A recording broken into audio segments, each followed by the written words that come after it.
you know if you're spiritually awakened? You can find tons of articles and videos about this topic online, but unfortunately, many of them can be misleading or only partially correct because they're based on a new age view of spirituality versus being grounded in time-proven and tested tradition.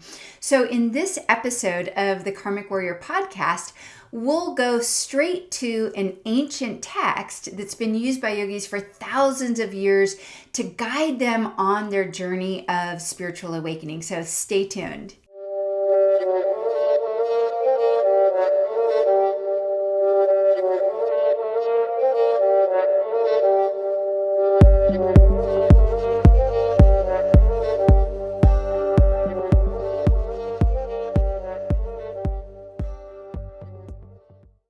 Hi there, yogis and karmic warriors. Welcome to the Karmic Warrior Podcast, where we talk about living an extraordinary life by practicing time-proven and tested teachings of yoga wisdom traditions.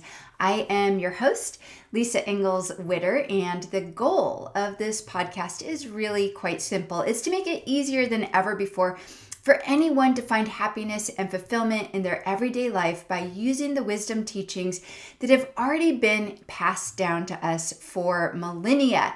And occasionally I'll dispel some popular myths, especially in that realm of New Age spirituality, which can hold us back without our even knowing. So be sure to subscribe to this podcast here on YouTube and anywhere that you find podcasts.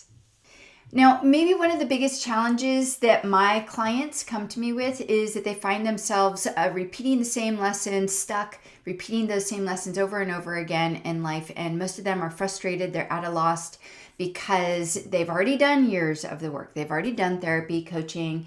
They're on a spiritual path, yet they still seem to struggle with the same maybe unhealthy relationships, or they feel like they should be further along in their spiritual awakening than they are personally and also professionally.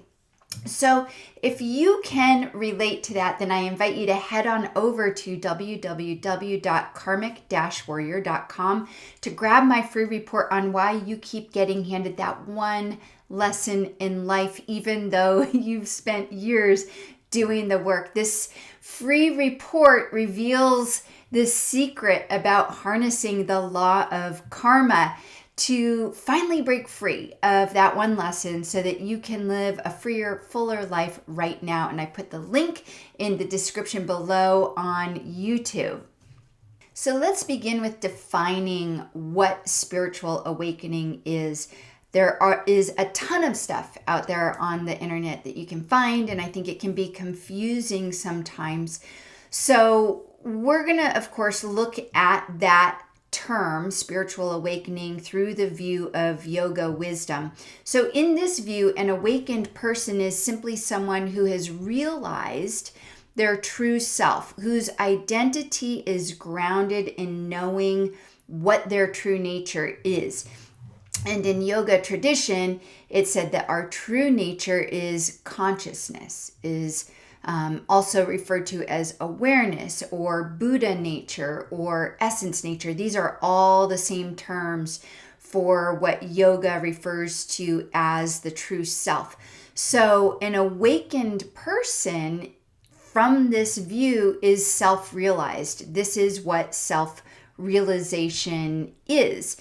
And because they're awakened, their view of reality and therefore their experience of reality is radically different from 99.9% of the rest of us living here in this lifetime and any other lifetime, right?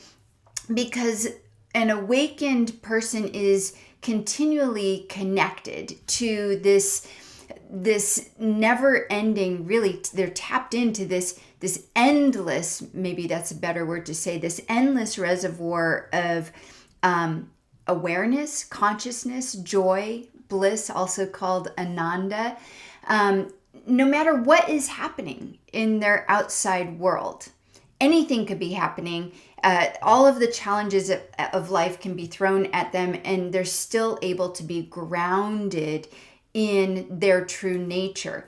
So they experience a radical freedom from all of the challenges of life, even while they're actively participating day to day in all of their life activities, whether that's work or their family or any of their relationships. So again, in yoga wisdom tradition, this is what self-realization is referred to. And so while many people, maybe even you, have indeed experienced moments of awakening, as Buddhist teacher Adyashanti says, it doesn't matter if you had a moment or a few minutes or a day or a few days of awakening in the past. What matters is, are you awake right now? And of course, for most of us, the answer to that question is no. We're not. Yeah, maybe you had some experience, some awakening experience in the past. And again, it lasted a day or two or a week. But are you grounded in that awakening right now in this moment? Are you awake right now? Now, we like to think that because we've had these types of awakening experiences or mystical experiences, or because we can intuitively see things and feel things, or we had some type of powerful meditation, that we're awakened. But any good spiritual teacher will tell you, do not get attached to these signs of awakening. It can be very dangerous. They can, if we become too focused on them, we get distracted. They just become distractions, and they actually take us away from the goal of awakening, from the goal of self-realization. So if you do become attached to them, which many people do, they think, oh my gosh, I've had this awakening, I'm totally awakened, and now I can feel things and I can see people's auras and I can do this and that.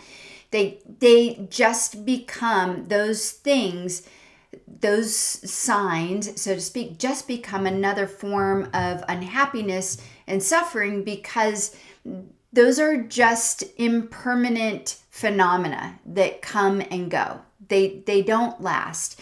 So we don't want to get focused on those things. I have had numerous, my own spiritual teachers tell me over and over again, as you get deeper and deeper into your own spiritual practice, and as you go further and further on the path of spiritual awakening, you absolutely will experience these things.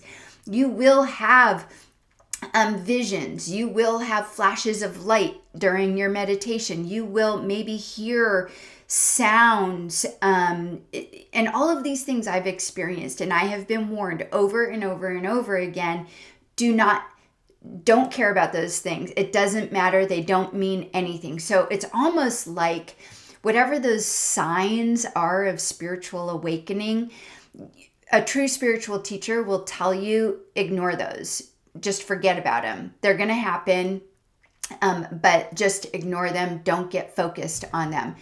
So what we need to know is that awakening is the ultimate goal of the spiritual path, along with liberation. But we're talking about awakening here. So awakening is really a very noble aspiration. It's worthy of commitment. It's worthy of focus and dedication, because what it does is awakening promises us all the freedom from mind-created suffering. So another way of saying it is that when you're awakened, you're aware that you are a direct expression of the eternal divine that lives in you, as you, and through you. And that is the essence of who you are. And that in fact, you're untouched by the challenges of life, because that is your essence nature, right? And so as you awaken, you are aware that everything that you experience with your five senses, right? Sight, sound, taste, touch, hearing, as well as your mind, as well as your emotions, everything that you experience is just phenomena that arises and subsides within an infinite field of consciousness. So all of these phenomena, you begin to have this understanding, they come and go, but this field of consciousness, this field of awareness remains the same. And you and I, we are that very field. And therefore, who you really are is untouched, unscathed by anything that is an outer circumstance, by any event in our life, right? So it's a really, really profound insight. Once you've had this realization, you are changed forever. The way you understand reality, the way you understand yourself, it changes forever. And I want to say here that one of the biggest misconceptions is that when you're awakened, your life actually changes, meaning the outer circumstances of your life change. And that's not necessarily true. That may or may not happen. So don't think because you've had some type of awakening or you're starting to awaken that everything in your outer circumstances are going to change, because they may, but they more than likely won't. And this brings me to another point, which is, how do you tell if someone is awakened? How can you tell an awakened being from a non-awakened being? And the answer to that is you can't. And if anyone tells you you can tell an awakened being from an unawakened being, then they don't know, because awakened beings look just like you. They look just like me. They don't have halos glowing around their head. They don't wear crystals, and they don't chant Om all the time, right? So you don't know what an awakened being looks like. And I don't know, because awakening is a way of being. It is who you are, and it just changes the way you interact with reality, but it doesn't change the circumstances around you. So I hope that makes sense. But this is what the scriptures teach us. So now that we've had a little bit of a discussion of what awakening is, what we can do is we can begin to look at some of the signs that you're becoming an awakened person. And for this discussion, I'm going to refer to a book that I call The Original Conversations with God. So not the book or the series of books by Neale Donald Walsch that are called The Conversations with God. Not talking about those. In fact, this book, this actual conversation with God, was written over 2,000 years ago, sometime between 400 BC and 200 of the Common Era, right? And it's called, you've probably heard of this before, it's called the Bhagavad Gita. So I don't expect that you know anything about the Bhagavad Gita, so I'm just going to give you like a 2-sentence review of the Bhagavad Gita. So the Bhagavad Gita is this story that takes place on a battlefield, and it's a conversation between a warrior prince named Arjuna and his advisor and charioteer, Lord Krishna, who also happens to be his best friend and his cousin, and is, by the way, an incarnation of God. So the situation is that there's this battle between good and evil, and it's represented, the battle between good and evil are represented by Arjuna's family, which is the good side, and then his cousin's family, which are the bad side.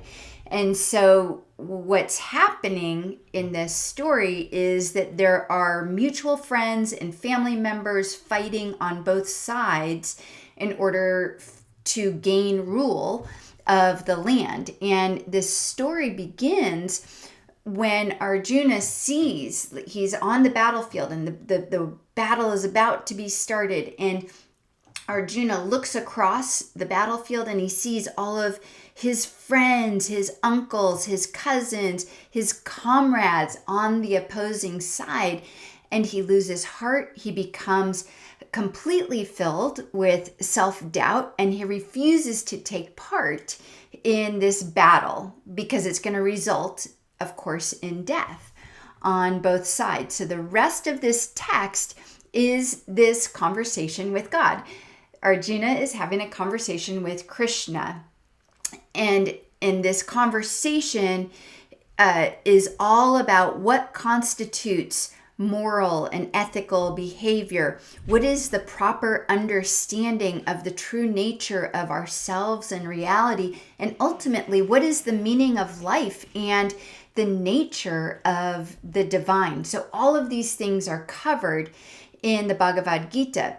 Now, starting in chapter 2 of this book, what happens is that Arjuna asks Krishna, well, how does one know if they're spiritually awakened? Like, how can you identify an enlightened person? And he asks these really specific questions, like, how does a spiritually enlightened person act, and how do they sit, and how do they move, and these types of questions. And what happens is that Krishna then gives a very detailed answer. So there's a lot of underlying esoteric meaning in the text. It's coded with a lot of references, as all mystical and spiritual texts are. So having a teacher who can translate to you sort of the underlying things of what's being said. And this is a side note for me. When I've read the Bhagavad Gita 6 or 7 times all the way through at this point with different commentaries. So one of the commentaries that I found really, really useful was the commentary of Paramahansa Yogananda. Now, I will warn you that it's an extensive commentary. It's about 1,000 pages, but it does give the esoteric meaning to what is happening in the actual text itself. So that's a side note if that's something that you're interested in. And by no means do you need to go and read the Bhagavad Gita. I just want you to know that what we're going to discuss next is all information from the Bhagavad Gita. So I'm not coming to you saying this is what happens for an enlightened person, a spiritually awakened person. No, we're looking back at spiritual text that's been used for thousands of years by yogis to guide them through their spiritual awakening. And I think that's the smartest way to do it. Honestly, when you're on the spiritual path, why not use a guidebook that's been around for thousands of years and has helped many, many thousands, if not millions of other enlightened beings, awakened beings on their path, right? So let's go ahead and look at what these qualities are of an enlightened, of a spiritually awakened person. And I just picked out 6 of them that are directly from chapter 2 of the Bhagavad Gita, but the Bhagavad Gita really goes very in depth into this. So I highly recommend, if this is something like you're feeling resonant with what I'm sharing here, then go get the Bhagavad Gita and give it a read. So the first sign of a spiritually awakened being is that they understand that life is a journey from ignorance to knowledge. It's a journey from not realizing to realizing. Not realizing what to realizing what. Well, realizing your true nature. From not being self-realized to being self-realized. So the yogi, the spiritually awakened person, as they're moving through life, they understand, I am on a journey of awakening. I am on a journey from being in a contracted state of being where the nature of who I am is concealed from me, and I'm on this journey of having my true self revealed back to me. So it's not like I have to go chase something. I have to go get this true self. I have to go get my essence nature. No. the realized or the awakened being understands, oh, that's already what I am. It's just that it's been concealed from me. And so I'm going to do my practices in order to reveal the truth of who I am. So that's number one. Again, that the spiritually awakened person understands that this life is a journey from ignorance or misconception to knowledge, and knowledge erases ignorance or misconception. So you'll see very much in yoga tradition that knowledge, jnana yoga, is very, very important to have knowledge, not conceptual knowledge, but a felt, known, sense knowledge. All right. So number two, the second thing that the spiritually awakened being knows or does is that they understand that happiness cannot be found in our senses or sense objects. So in the Bhagavad Gita, it talks a lot about detaching from our senses. And in some ways, when you're reading the Bhagavad Gita, you have to remember when it was written, it sounds sort of like, ooh, like I can't desire anything. I can't have pleasure. From the view of non-dual Tantra, that's not the case at all. It's more about understanding that our senses and sense objects, which means worldly objects, whether it's money or food or a beautiful body or sex or things like a car or a house, or even mind-related pursuits like the pursuit to learn more and to have a better intellect. None of those things are going to bring you happiness. Why? Well, because all of these things are impermanent. So an awakened being does not seek happiness in sensory pleasures. So they're not going to be like, oh, I would be so happy if I could just go to the spa and get a massage, right?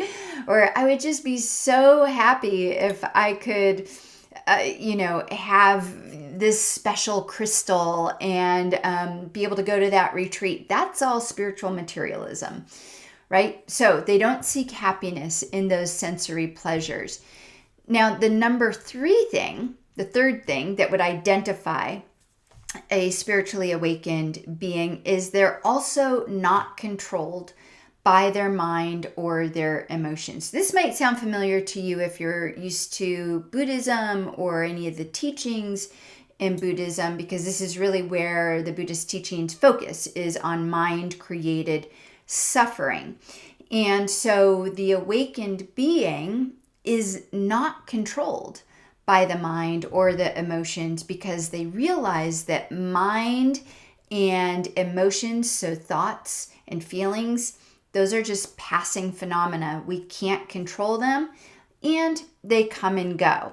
So they're not attached to ideas or beliefs or thoughts or ideas or mental constructs.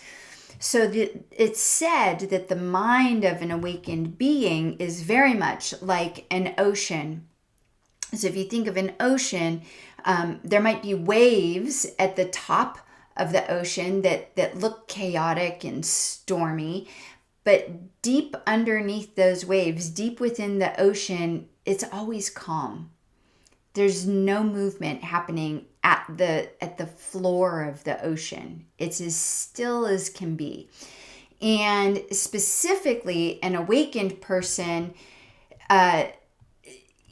has that ability to maintain that calm, even when the thoughts and the emotions, which are like the waves at the top of the ocean, are a flurry, right? So here's an important concept when it comes to this piece of not being attached to or identified with our thoughts and our beliefs and our ideas. Whenever we're attached to something, it creates, attachment leads to desire. And when our desires aren't fulfilled, if you think about this for yourself, you can prove that this is true to yourself. When your desires aren't fulfilled, any type of desire, right? First, there might be a little bit of frustration or disappointment, but if you still don't get what you want, what you desire, it eventually turns into anger.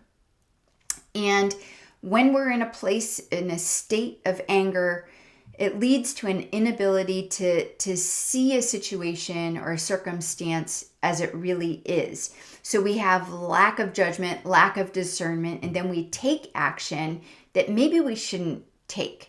And that type of action leads to suffering. I mean, really that's sort of an outline, an outline of how karma is created, really. Now, but if you might be saying to me, yeah, well, what if my desires are fulfilled, right? Haha, got you. And here's the thing, is that when our desires are fulfilled, it leads oftentimes, almost always, to greed. So we want more of that thing. Oh, I got that money. Then, I'm making my six figures. Then now, it'd be nice to have a little bit more money than this because now I want this and this and this. So I think to myself of sports because that's my background is triathlon and running. And, it's always okay, well, I reached that one. Oh, yeah, I did that triathlon. This was me back when I was in my 20s. I completed that distance triathlon. Now I should maybe do a longer triathlon and then a longer. It's never enough. It has to be more and more and more. So that even when our desires are fulfilled, it turns into greed. And then that greed, when we don't get, of course, what we want, it leads to disappointment, frustration, eventually to anger. Anger leads to that diluted state of mind and a lack of discernment. So the point here is that all of this, whether it's your sensory, your senses and sense pleasures or your mind or your emotions, if you're attached to any of them and you think that those are the things that are going to make you happy, then you're setting yourself up for suffering. Worldly pleasure always ends in pain because it's impermanent. All right, so let's move on to the fourth sign of an awakened being.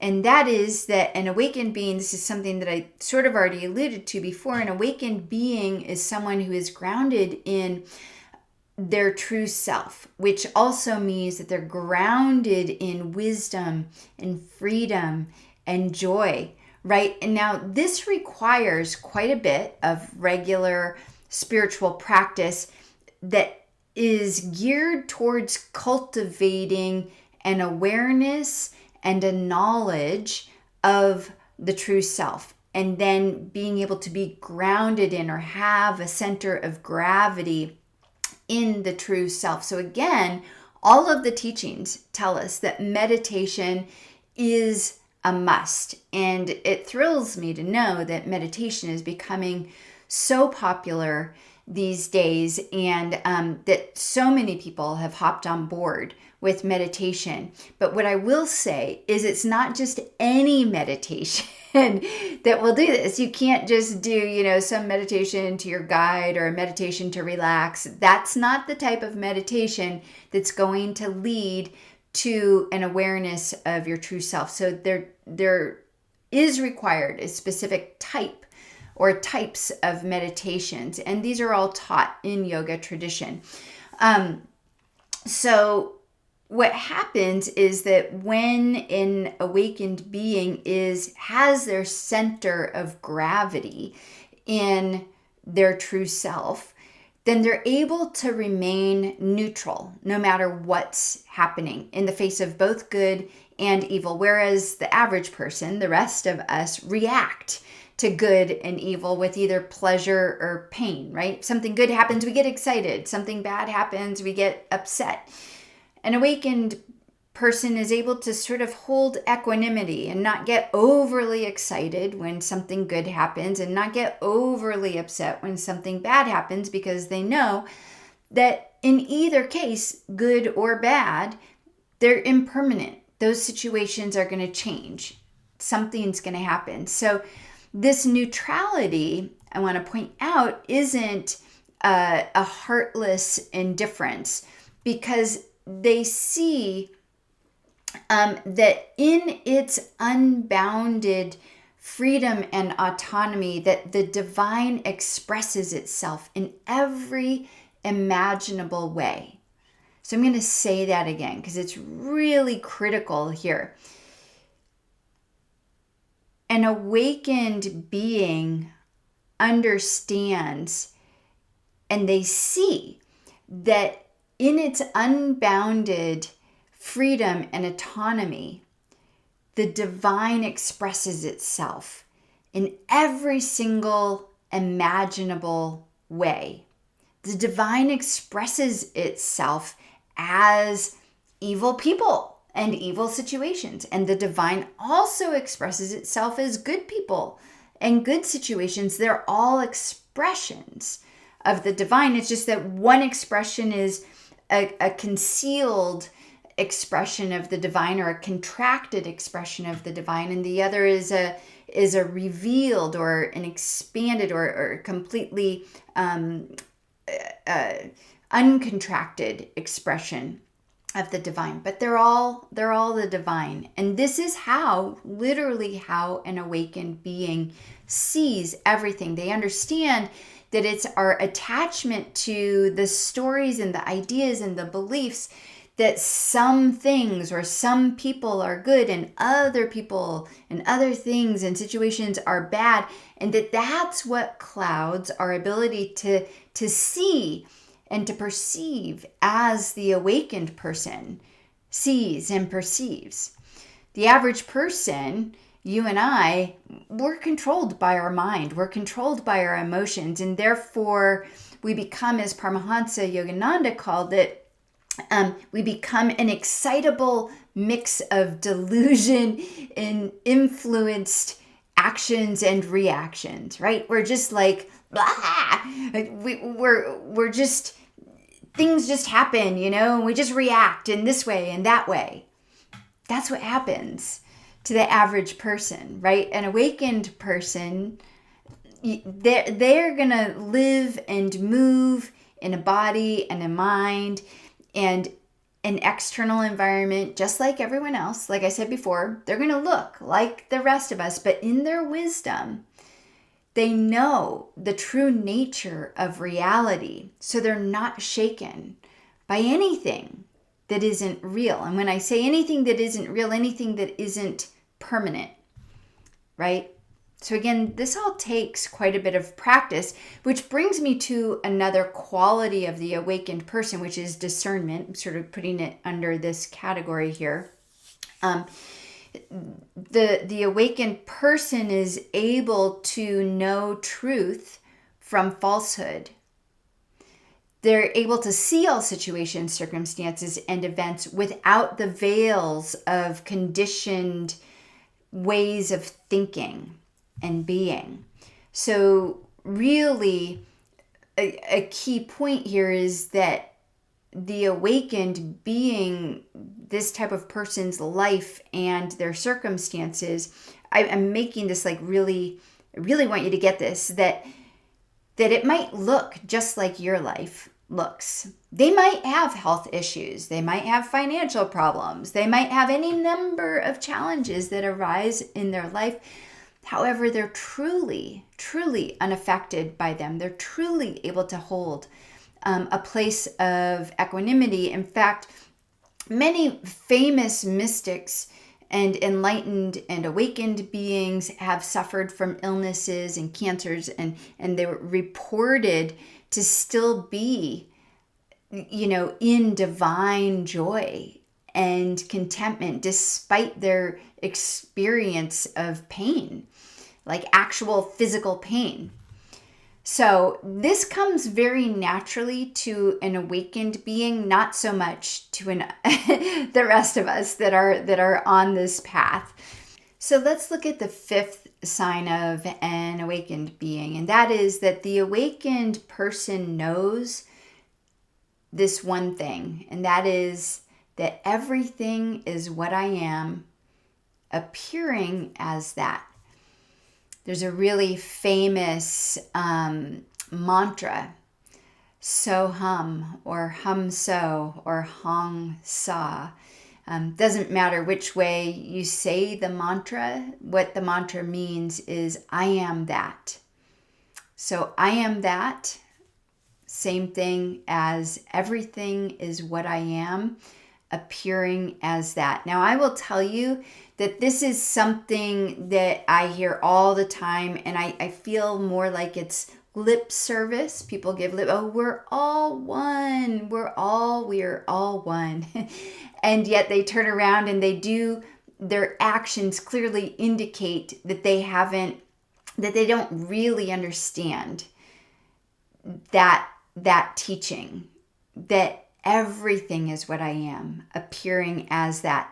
I am that. Again, this is a realization that once you have the experience of it, you can never go back. You can never not have any other experience. And in the beginning, having that experience, it requires practice. It requires specific types of meditations that will help you to have that, pointing out meditations that help you to have that experience. And it requires practice. It's like building a muscle. I've used this analogy before, which is, I don't know if you remember, they're still around. They were popular when I was in college. So that was a long time ago, over 30 years ago. And they were these drawings that, like, you had to look at them and they looked two-dimensional, and it looked sort of just like a geometrical painting or picture. But if you looked at it like in a certain way, the whole picture would pop out at you, like a 3D type of picture. So it's like that, that once when you would look at those pictures, once you figured out how to perceive that 3D image, it was really easy. You could look at any of those pictures and you could see, oh, there's the tree, there's the one that's a whale, there's the one that's a guy playing a guitar, whatever it is, right? But if you hadn't figured out how to perceive that, then it didn't look like anything other than geometric shapes. And so that is like this particular sign. Everything is what I am, appearing as that. You can't see it without practice, without you don't have that realization without a very specific type of practice. But once you have that practice, it's like, oh my God, I get it. I see that everything is what I am, appearing as that, is really cool. So it's simple to say, easy to have the concept in your mind, but it takes a lot of practice to realize this as a truth. And it is a sign of someone who is awakened, that they have realized this truth. So let's look at the final sign of an awakened being. So the final sign is that an awakened being takes action without attachment to the results of the action. In the Bhagavad Gita, it's stated more like action without desire for the fruits of the action. This is also referred to as karma yoga. Now, as a householder, Arjuna, who will remember, was, the character of the Bhagavad Gita, the warrior prince, he was a householder. He was in the world. He had to work. He was a warrior. He had a family to tend to. So the Bhagavad Gita gives us this teaching that we can be in the world and go through all of the necessary actions that we have to do to take care of our family, to take care of our business, to tend to our friendships, right?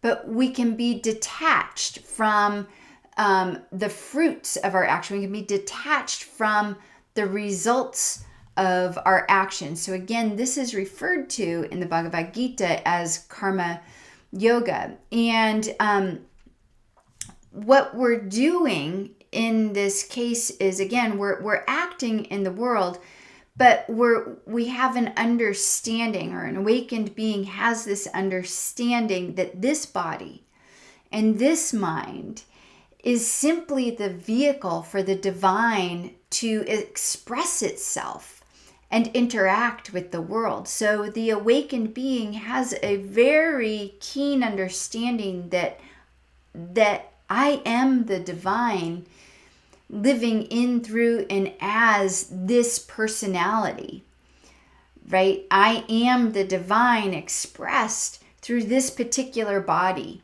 And this body and all of the senses of this body and this mind and this intellect are allowing me to interact with the world around me and to experience the delight of being in contact with life, right? So I think that one of the most important questions that we can ask ourselves, on this journey to awakening, we can ask ourselves this question every day is, what does the divine want to do in me, through me, as me today? What does the divine want to do in me, through me, as me today? Again, the awakened being is fully engaged with the world, but they don't depend on whatever the results are of their actions in order to be happy, in order to be fulfilled, where the rest of us do. We depend on this world, and we look to the results. That's why we set goals. I need to make this much money. I need this, I need that. And we do that because we want to be fulfilled. We want to be happy. We're driven by fear. We're driven by anxiety, right? So let's recap on this. So there are six signs of the awakened person. Number one is that they understand that life is a journey from ignorance to knowledge. Number two is they don't seek for happiness in their senses or in sense objects. Number three, they're unaffected by their emotions, by their thoughts. Number four, they're grounded in the wisdom of their true self. They're grounded in their true self. Number five is that they have the felt experience of I am that, or everything is what I am, appearing as that. And then finally, they take action without being attached to the results of their action.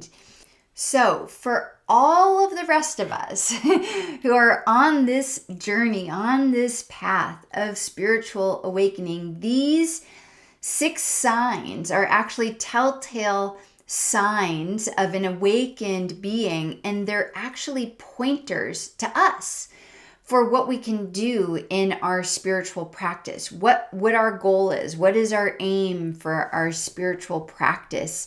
So if you're looking for direction and for guidance with your personal practice, then I lead 2 live meditation practices. They're free every week, and you can find out more about those on my website, www.karmic-warrior.com. Just look under meditation classes, and you'll find a list of my meditation classes, and hopefully you can come join.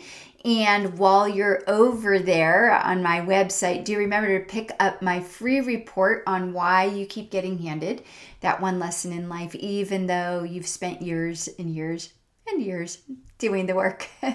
I'd love to know what you thought of this episode. Let me know in the comments. If you're watching on YouTube, be sure to like this show as well. And thank you so much for joining me today. Until next time, namaste.